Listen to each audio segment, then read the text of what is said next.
मैं आज आपको बताने वाला हूं कैसे आप प्रोटेक्शन मैनेजमेंट करिए, कैसे आप टेम्परेचर मैनेजमेंट करिए, कैसे आप ऑक्सीजन मैनेजमेंट करिए, कैसे इम्यूनिटी मैनेजमेंट करिए और कैसे आप अपने शरीर के लिक्विड का मैनेजमेंट करिए और साथ में मेंटल मैनेजमेंट कैसे करके आप इस कोरोना को हरा सकते हैं। तो दोस्तों ये वीडियो पूरा देखिए क्योंकि ये 6 मैनेजमेंट मैं आपको बताने वाला।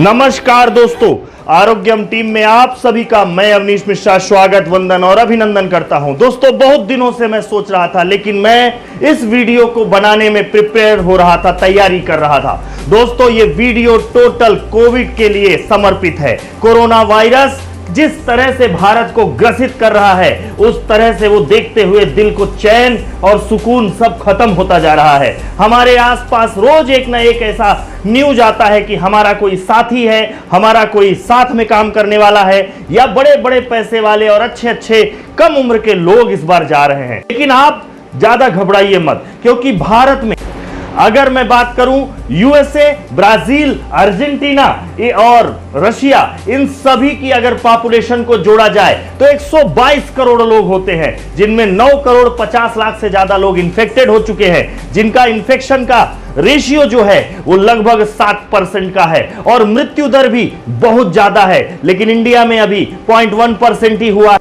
दोस्तों पहला मैनेजमेंट है प्रोटेक्शन मैनेजमेंट। प्रोटेक्शन मैनेजमेंट के लिए तो ढेर सारे मटेरियल मार्केट में हैं, लेकिन एक बात मैं आपको बताऊं, आखिर ये वायरस हमारे शरीर में जाता कैसे है। एक तो आपके नाक से, दूसरा आंख से, दूसरा आपके सलाइवा से या कान से। इन सब जगहों से अगर किसी भी तरह आपके बॉडी के अंदर के लिक्विड से संपर्क में आता है तो ये वायरस अंदर चला जाता है। तो सबसे पहले आपको क्या देखना है कि आप अपने घर में बाहर से कौन कौन सी चीजें आ रही हैं। सब्जी आ रहे हैं, कपड़े आ रहे हैं, लोग आ रहे हैं, दूध आ रहा है। इन सभी चीजों में आप प्रोटेक्शन मैनेजमेंट करिए। एक ऐसी शील्ड, एक ऐसा सुरक्षा कवच लगाइए कि बिना सैनिटाइज किए चीजें अंदर ना जाए। दोस्तों आपके दोनों हाथ हैं, अपनी आदत होती कभी ये खजवाना, कभी नाक खजवाना, कभी आंख खजवाना, कभी कान खुजलाना, कभी मुंह में उंगली डालना, कभी नाखून काटना। ये सारी चीजें बंद करिए। आप मास्क लगाइए। चूंकि मैं इस बंद कमरे में अकेला हूं, इसलिए मास्क लगा के आपके साथ वीडियो नहीं बना सकता। सबसे पहले एक कपड़े का मास्क लगाइए। कपड़े के मास्क के बाद आप एक N95 मास्क लगाइए और उसके पास एक सर्जिकल मास्क लगाइए, क्योंकि अक्सर आप सर्जिकल मास्क को यूज करते हैं, तो इसको हमेशा फेंकने के लिए रखिए, डिस्पोज कर दीजिए। दूसरा, फेस शील्ड होनी चाहिए और आपके जेब में सैनिटाइजर होना चाहिए। दोस्तों जब भी अगर आपको कहीं खुजली उजली हो, कुछ खाने पीने, तो आप सैनिटाइज करिए। और दिन में 3 बार जब भी आप बाहर जाइए, बाहर से घर आइए, तो आपके पास वाष्प लेने के लिए, भाप लेने के लिए अच्छा समय हो, उसमें थोड़ी सी तुलसी की पत्ती डालिए। थोड़ा सा आप अगर पुदीन हरा है या कपूर है, पुदीन हरा की पत्ती और कपूर, इनको डालिए और उसकी भाप नाक से लीजिए, मुंह से निकालिए, नाक से लीजिए, मुंह से निकालिए। आपके पास बहुत सारे रेडीमेड भाप लेने वाले होंगे, कुछ नहीं मिलता तो भगोने में लीजिए, कुकर में लीजिए। लेकिन ये प्रोटेक्शन मैनेजमेंट आप बहुत ज्यादा तैयारी से। और प्रोटेक्शन मैनेजमेंट के बाद सबसे पहले अगर आपको शंका हो गई, क्योंकि जब वायरस नाक से, मुंह से, कान से या कहीं भी जाता है तो कुछ दिनों तक, 5 दिनों तक हमारे गले में निवास करता है और हमें माइनर बुखार रहता है। मतलब अगर 5 दिन तक आपको 99, 100 के नीचे बुखार रहेगा, ऐसे समय में अगर आपको शंका हो जाती है तो आप तुरंत RT-PCR टेस्ट कीजिए। ये जो कोरोना वायरस है ये आरएनए वायरस है और ये आरएनए वायरस सिंगल स्ट्रैंड में रहता है, मतलब इसमें सिंगल स्ट्रैंड होता है। और अभी हमारे पास कोई ऐसी टेक्नोलॉजी नहीं है जो आरएनए को चेक कर सके, टेस्ट कर सके। तो हम लोग डीएनए टेस्ट करते हैं, तो हमें आरएनए से डीएनए बनाना होता है। डीएनए से आरएनए बनाने को ट्रांसक्रिप्शन बोलते हैं और फिर आरएनए से डीएनए बनाने को रिवर्स ट्रांसक्रिप्शन बोलते हैं। इसी को आरटी बोलते हैं, RT-PCR test, polymerase chain reaction, अभी लोग इसको रियल टाइम भी बोलते हैं। तो RT-PCR टेस्ट का मतलब क्या हुआ कि सबसे पहले जैसे ही आपके पास से वो सलाइवा या आपके लार लिया जाता है, इसके आरएनए को डीएनए में कन्वर्ट किया जाता है और इसमें चेन बनाई जाती है। चेन बनाई जाती है मतलब इसको घुमाया जाता है, ऐसी चेन बनती है। कितने छल्ले बनते हैं? अगर एक छल्ला बना और आरएनए कोरोना वायरस दिख गया, 5 छल्ले बने, कोरोना वायरस दिख गया, तो आपको आरटीपीसीआर टेस्ट 5 आ गया। अभी यही चीज 10 बार छल्ले बनाने पर अगर मिल रही है तो मतलब वायरस अभी शरीर में थोड़ा ज्यादा है, इसलिए 10 बार में ही दिख गया। और अगर मान के चलो 20 बार हुआ, 20 से 25 बार हुआ या 35, एक थ्रेशोल्ड मीटर होता है, तो आरटीपीसीआर टेस्ट में 5 चैन, 10 चैन, 20 चैन में आपका वायरस दिख गया, को कोरोना वायरस डिटेक्ट हो गया। अभी टेंशन नहीं लेने का, सबसे पहले मेंटल तरीके से आपको मेंटल मैनेजमेंट करना है कि आपका शरीर स्वस्थ है, क्योंकि जब मनुष्य का जन्म होता है तब सहस्त्रार्थ चक्र से आत्मा का प्रवेश होता है, आज्ञा चक्र में आता है, फिर विशुद्धि चक्र, अनाहत चक्र, और अनाहत चक्र के बाद नाभि, नाभि के बाद स्वादिष्ठान, स्वादिष्ठान के बाद आपका मूलाधार चक्र, ये 3 नाड़ियों से समायोजित रहता है। और ऐसे समय में सबसे पहले आपके विशुद्धि चक्र मतलब आपके गले में इसका इंफेक्शन होता है, और अनाहत चक्र मतलब फेफड़े में इसका इंफेक्शन होता है। शुरू के 5 दिन में जैसे ही होता है आपका टेम्परेचर बढ़ने लगता है, तो सबसे पहले आपको अपना टेम्परेचर मैनेजमेंट करना है। जल्दी से जल्दी आपको अपनी बॉडी के टेम्परेचर को मेंटेन करना है। पर ध्यान दीजिए, बॉडी का टेम्परेचर आप बार बार पैरासीटामोल या क्रोसिन खा के, एंटी इंफ्लेमेटरी ड्रग लेके मत टेम्परेचर कम करिए। अभी आप तुरंत अपने किसी भी प्राइवेट या सरकारी या अपने फैमिली डॉक्टर से संपर्क में आइए और उससे पूरा प्रिस्क्रिप्शन लिखिए। लेकिन बॉडी का जैसे ही टेम्परेचर बढ़ता है वायरस इनएक्टिव होने लगता है, वायरस इनएक्टिव होने लगता है। आपने टेम्परेचर के डर के मारे जैसे ही 90-100 हुआ, आपने तुरंत टेबलेट ले ली। अभी जैसे ही टेबलेट ले ली, वैसे ही आपका बॉडी ठंडा हो गया और वायरस और एक्टिव हो गया। इसलिए आपको आयुर्वेदिक तरीके से अपने बॉडी का टेम्परेचर मेंटेन करना है। सबसे पहले तौलिया लीजिए, 8 तौलिया आपके माथे में रखिए, आपके सीने में, आपके लीवर में और साथ में आपके जांघों और इन सब जगहों में 8 तौलिए को गीले करके पूरे बेड में उसको लिटा के आप अपने बॉडी को टेम्परेचर को करिए। 102 डिग्री तक आप बॉडी के टेम्परेचर को मेंटेन करने की कोशिश करिए, क्योंकि ऐसे समय में वायरस इनएक्टिव होने के चांसेस ज्यादा रहते हैं। दोस्तों, ये टेम्परेचर मैनेजमेंट बहुत ध्यान रखिएगा। इससे ज्यादा हुआ तो आप जरूर टेबलेट वगैरह लीजिए और डॉक्टर की सलाह बीच बीच में लेते रहिएगा। अभी हम लोग ऑक्सीजन मैनेजमेंट पर बात करते हैं। दोस्तों, जो ये ऑक्सीजन मैनेजमेंट है, ये ऑक्सीजन मैनेजमेंट करने के लिए सबसे पहले आपकी बॉडी में ऑक्सीजन 99-100% होना चाहिए। एटमॉस्फेयर में 21% ऑक्सीजन है, और जो हमारा फेफड़ा है ये सामान्य दिनों में क्या करता है, नाइट्रोजन को अलग करता है और ऑक्सीजन को बॉडी में लेता है। लेकिन इस इंफेक्शन के समय में उसको ऑक्सीजन को अलग करने की जो प्रक्रिया है वो धीमी हो जाती है, वो अपने पूरे स्टेमिना से काम नहीं करता। तो सबसे पहले आपको ऑक्सीमीटर लेना है, उसमें सैचुरेटेड पल्स ऑक्सीजन जो होता है SpO2 कितना है ये डिसाइड करता है। ये हमेशा 99-100 होना चाहिए। अगर ये कम हो रहा है तो ज्यादा घबराने की जरूरत नहीं है। 92, 93, 92 से कम हो रहा है तो थोड़ा टेंशन की जरूरत है, आपको ऑक्सीजन की आवश्यकता पड़ेगी। लेकिन ऐसे सिस्टम में आप ये देखिए कि जब आप प्रोन पोजीशन पे लेटेंगे, मतलब जब आप प्रोन पोजीशन पे लेटेंगे, पेट के बल आप एक तकिया रखिए और यहां पे एक तकिया रखिए और दूसरा आप लीजिए, और सामने की तरफ हवा का प्रवाह तेज होना चाहिए। और जब आप प्रोन पोजीशन पे लेटेंगे तो आप देखेंगे आपका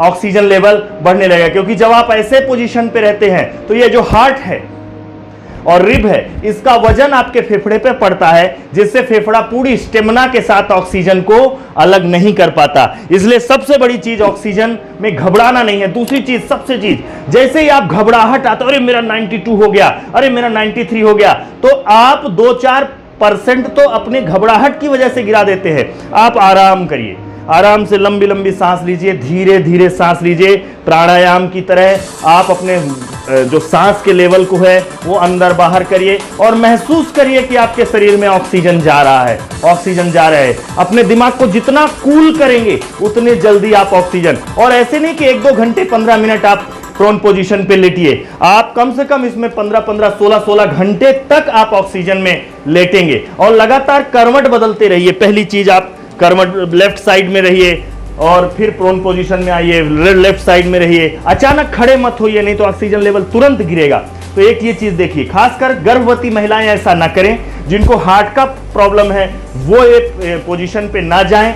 और जिनका पेट बहुत भारी है वो भी ये पोजीशन पे ना जाए। तो इस तरह से ऑक्सीजन मैनेजमेंट आप करिए, आपका फेफड़ा बड़ा स्ट्रांग होता जाएगा। है लिक्विड मैनेजमेंट। लिक्विड मैनेजमेंट का मतलब कि आपकी बॉडी में लिक्विड किसी भी तरीके से कम नहीं होना चाहिए। दोस्तों जैसे ही लिक्विड खत्म हुई सीधे गए अपन, मतलब हमको हर 10-15 मिनट में गर्म पानी लेना है। अगर गर्म पानी आप ले रहे हो, ठंडा बिल्कुल छोड़ दीजिए। और एक चीज और छोड़ दीजिए, शुगर छोड़ दीजिए, मतलब चाय में शक्कर छोड़ दीजिए, आप चावल छोड़ दीजिए, जो भी बहुत ऐसी चीजें हैं जिसमें मतलब ये मान के चलिए डायबिटीज हो गया है आपको। जो डायबिटीज के लोग प्रिकॉशन ले रहे हैं, क्योंकि शुगर कोरोना का बहुत खतरनाक मित्र है और जैसे ही मीठा बॉडी में जाता है आपका वायरस और तेजी से आगे बढ़ेगा। तो ये चीजें ध्यान दीजिएगा। अगर आप हैं इन्फेक्टेड हो चुके हैं, आपको डिटेक्ट हो चुका है, तो आप शक्कर छोड़िए। और दूसरा सबसे बड़ी चीज, लिक्विड लेते जाइए। आपको अगर संतरा, मौसमी, नींबू और आंवला इनका जूस मिल रहा हो, या तो नारियल पानी भी आप पर्याप्त मात्रा में लीजिए। नारियल पानी कम से कम दिन में 6 गिलास लीजिए, और ये 6 गिलास 3 दिन तक लीजिए, फिर 3 गिलास लीजिए, फिर 2 गिलास लीजिए। ये लिक्विड पूरे बॉडी में आपका जाते रहना चाहिए। ये लिक्विड मैनेजमेंट अगर आप करें तो आप जल्दी से रिकवर करोगे, मतलब आपकी रिकवरी रेट बाकियों की अपेक्षा जल्दी तेज हो जाएगी। इसलिए protection management, oxygen management, temperature management, mental management और लिक्विड मैनेजमेंट, और छठा और आखिरी मैनेजमेंट जो मैं आपको बता रहा हूं, इसको ध्यान से सुनिएगा,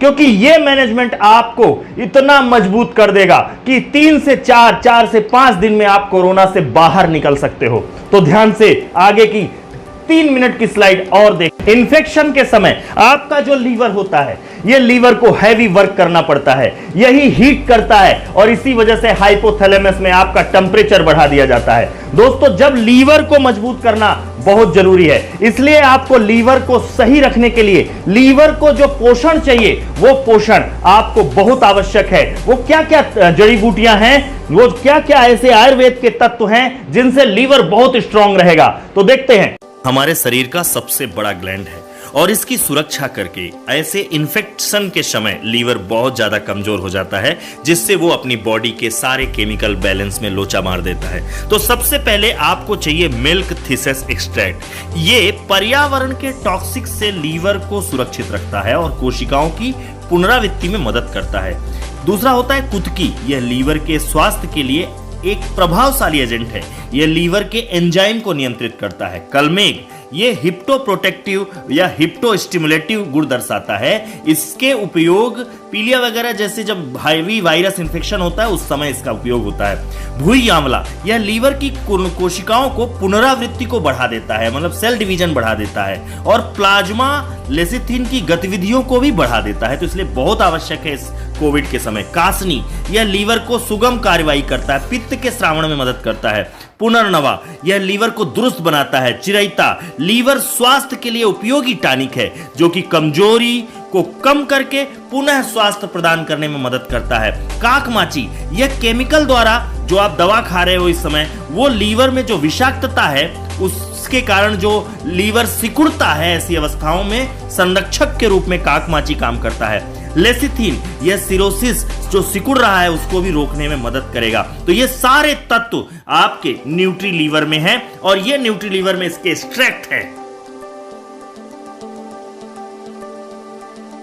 लीवर स्ट्रांग हुआ, अभी आपको अपनी बॉडी के सारे पार्ट्स को स्ट्रांग करना है। तो सब इस कोविड सिचुएशन में सबसे ज्यादा जरूरी अगर कोई चीज है तो है गिलोय।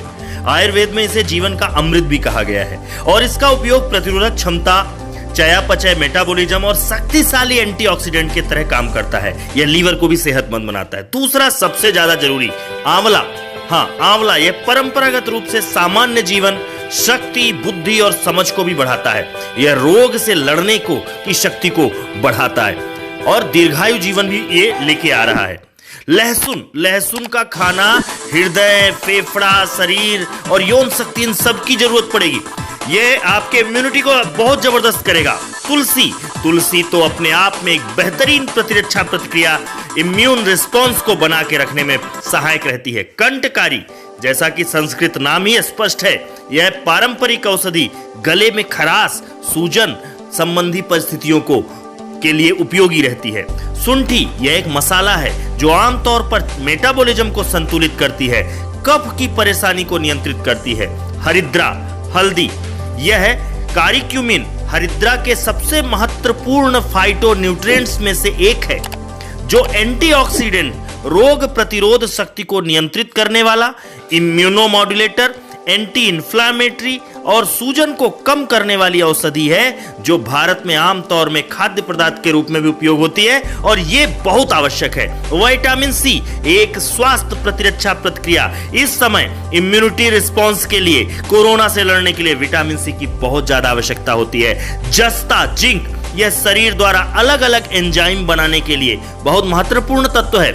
यह दूसरी कई जैविक भूमिकाओं के बीच एंटीऑक्सीडेंट एंजाइम की तरह काम करता है। यह ब्रेन को भी डेवलप करके रोग प्रतिरोधक क्षमता का विकास करता है और यह बड़ा जबरदस्त तरीके से इम्यूनिटी को बढ़ाता है। जितने भी तत्व मैंने आपको बताए, ये सारी जड़ी बूटियां इम्यून प्लस करके एक ऐसे प्रोडक्ट में है जिसके अंतर्गत ये सारी चीजें हैं और ये आपका स्टेक फॉर्मेशन है। एक कैप्सूल सुबह और एक कैप्सूल शाम। इंतजार मत करिए कि आपको कोरोना हो जाए तब ये चीज का ऑर्डर करिए, अभी बुलाइए और इसको अपने घर में छोटे बच्चों को दिन में एक बार, बड़े 15 साल से ऊपर को दिन में 2 बार लीजिए और अगर इंफेक्शन डिटेक्ट हो गया है तो 2 टैबलेट सुबह 2 टैबलेट शाम लीजिए। ये आपकी बॉडी में जब तुलसी जाएगा, जब गिलोय जाएगा, जब लहसुन जाएगा, जब अदरक जाएगा और जब आपके शरीर में इनका एक्सट्रैक्ट जाएगा, सुनती जाएगा और तो ये जिंक जाएगा, तो ये आपके बॉडी के इम्यूनिटी को बढ़ा देगा।